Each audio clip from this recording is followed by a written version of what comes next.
What's up, you guys? My name is Aubrey and this is my channel, and today we're going to be doing something a little bit different. In this video, I am going to be reacting to a YouTube video published by the Wall Street Journal, and this video is titled, "Why Turo, the Airbnb for Cars, is Angering Rental Companies." I'm going to be going through this video. I am going to be giving you my thoughts, and I'm going to be talking about whether or not the Wall Street Journal's take on this is an accurate view on Turo. So let's get started. Now, this video by the Wall Street Journal is actually quite old. It's 1 year old, and since this was published, there has been a lot of rule changes and a lot of policy changes that have been implemented with Turo. So it will be interesting to see what the Wall Street Journal has to say versus what is actually reality. This video also has a lot of views, with 1.6 million views since it was published last year. So with that, let's dig into the Wall Street Journal's video on Turo and see how accurate their view is. Turo, a peer-to-peer car company, brings an element of adventure to your trip by allowing you to rent a personal vehicle from someone looking to make some extra money from their car. So here's how it went. After several screens full of instructions, we find the address for our car in a nearby parking lot. This is definitely not quite as straightforward as renting from a traditional car rental agency. We're in a parking lot that's maybe a quarter mile away from the airport. It's near the Sheraton Hotel. After verifying I'm the renter, the car's owner electronically unlocks the door for us. So this process that he's going through is called a remote key exchange. It's a very similar process to the process I use for all of the people that rent my cars. Now, it's an interesting comment of saying, this isn't as straightforward as a traditional rental car company. And I think that that would all be done from your view and from your perspective. I'm somebody that finds rental car companies to be really confusing, especially whenever you're somebody who is somebody that doesn't travel a ton. You travel to a new airport, you don't really know where to go, and especially whenever the airport rental car parking lot is off-site, that adds like an entirely new confusing aspect to it. So I can definitely see where he's coming from, but I think it is all about perspective. If you're somebody who's used to apps, like used to the peer-to-peer marketplace, then Turo can absolutely be just as straightforward as going with those more traditional routes. The 2-day rental of this 2019 BMW X3 comes to, without insurance, $160.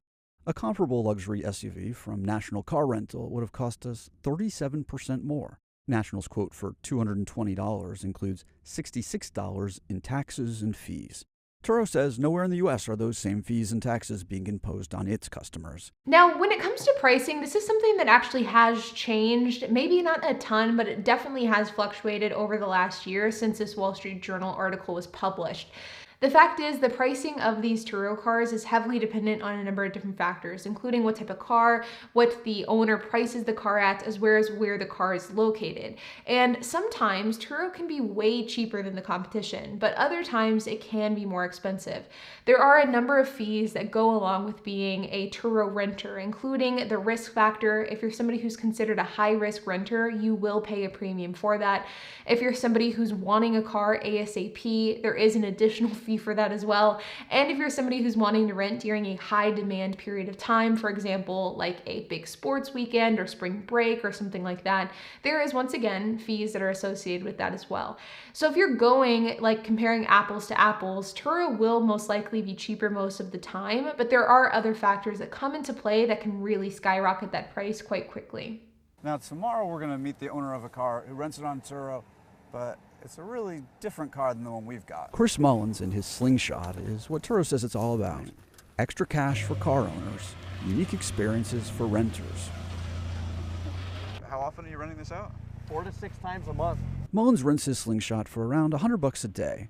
With his monthly car payment, he paid $15,000 for the Slingshot, and other costs, he says he's pretty much breaking even.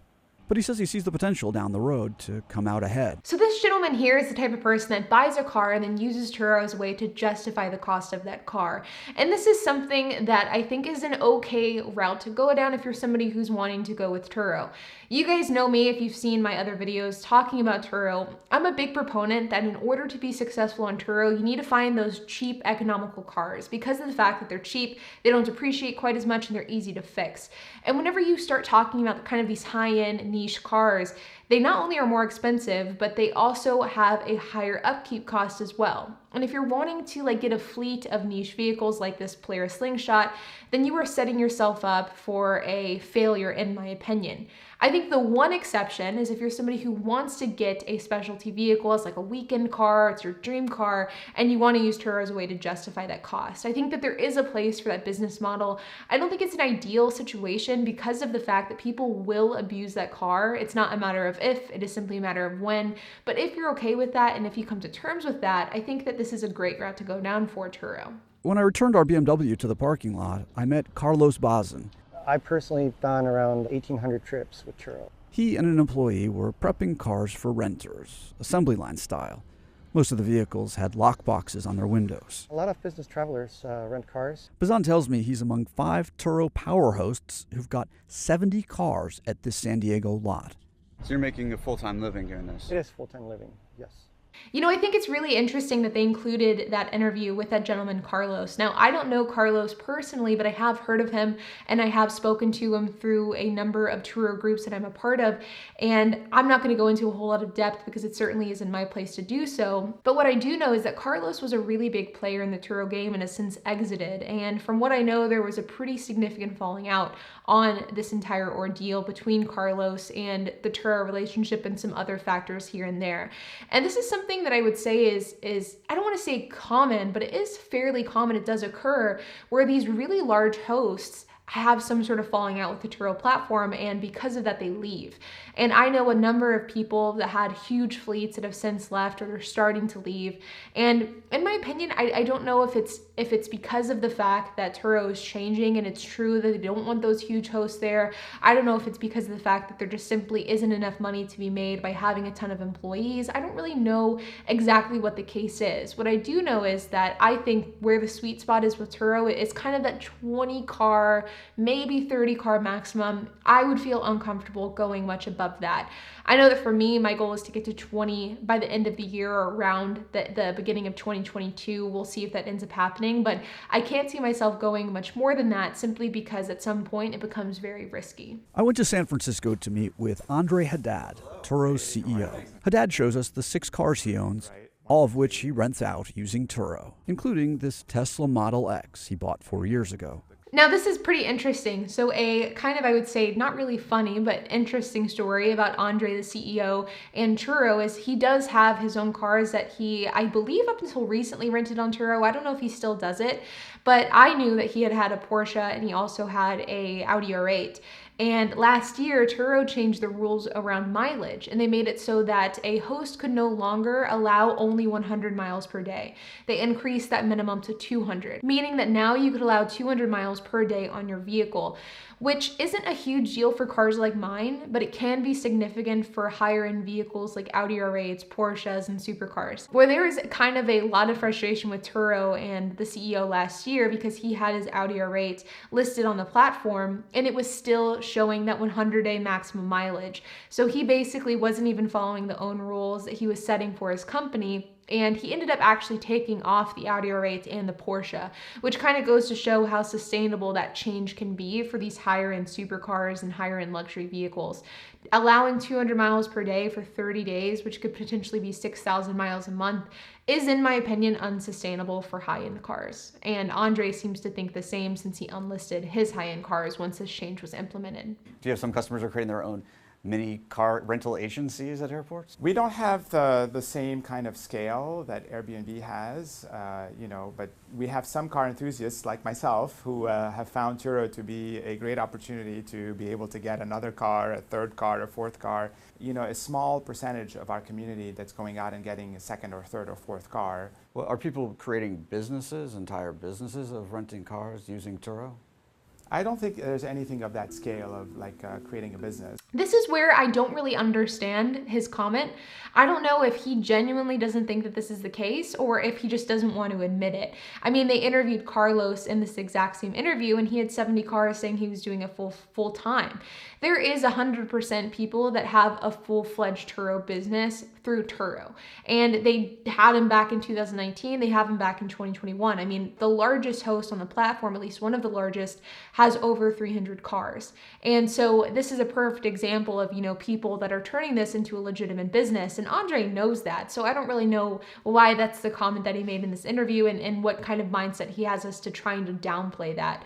With that being said, I recently spoke to a Turo representative who made the comment that 80% of Turo revenue is brought in by 20% of the hosts. And so Turo really does rely on these big Turo players. They don't rely on the Andre Hadids of the world who have 1 or 2 or 3 cars. They rely on the Turo hosts that have 10, 20, 30 cars. And without those hosts, I don't think Turo is sustainable. Turo acknowledges that some entrepreneurial hosts have embraced the economic opportunity the marketplace provides. I think that this is a really interesting kind of video to look at because of a few different things. Number one, I think it's interesting to look at Turo from the perspective of somebody that hasn't been in the weeds of Turo for the last 4 years. Additionally, I think it's interesting to see the perspective of people like hosts like Carlos and like the CEO like Andre. And I find it interesting that Andre seems to be intentionally playing down the involvement of these big players in their Turo fleets, and I'm not exactly sure why. I think that Turo still in 2021 is a really great business model. I plan on expanding my fleet from, I'm sitting at 10 cars right now. I plan on expanding to 20 by the end of the year. So I still think it's a really great side hustle, but I don't think it is in the sense that Turo wants you to think it is. I don't think that this business model is a great model to where you can buy this high-end car and then justify that cost because you're renting it out on Turo. In fact, I'm somebody who is looking at buying a new car in the next year. I want to buy a newer model Toyota 4Runner, and I am holding off on the purchase until I feel really comfortable buying that car, rather than buying that car in present day, renting it out on Turo to make money off of it, and then taking it over as my full-time job. I would not rent out a car that I care about on Turo. I simply would not do it. It would be way too much risk.